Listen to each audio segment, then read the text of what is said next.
लेबनॉनमधील युद्धविरामाच्या अनुषंगानं होर्मुझच्या सामुद्रधुनी संदर्भात इराणचे परराष्ट्र मंत्री सय्यद अब्बास अराक्ची यांनी घोषणा केली आहे.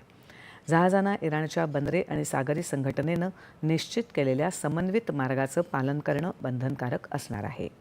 युद्धविरामाच्या उर्वरित कालावधीसाठी होर्मुझच्या सामुद्रधुनीतून सर्व व्यापारी जहाजांचा मार्ग पूर्णपणे खुला करण्यात येत असल्याचं त्यांनी म्हटलंय. लेबनॉन आणि इस्रायल यांच्या 10 दिवसांच्या युद्धविरामाची घोषणा केल्यानंतर दुसऱ्याच दिवशी ही घोषणा करण्यात आली आहे. या घोषणेनंतर कच्च्या तेलाच्या किमती 11% अधिक घसरल्या आहेत. इराणनं होर्मुझची सामुद्रधुनी पुन्हा कधीही बंद न करण्याचं मान्य केलंय. यापुढे तिचा वापर जगाविरुद्ध शस्त्र म्हणून केला जाणार नाही, असा दावा अमेरिकेचे राष्ट्राध्यक्ष डोनाल्ड ट्रम्प यांनी केला आहे. होर्मुझची सामुद्रधुनी पूर्णपणे खुली असून व्यवहार आणि संपूर्ण वाहतुकीसाठी सज्ज आहे.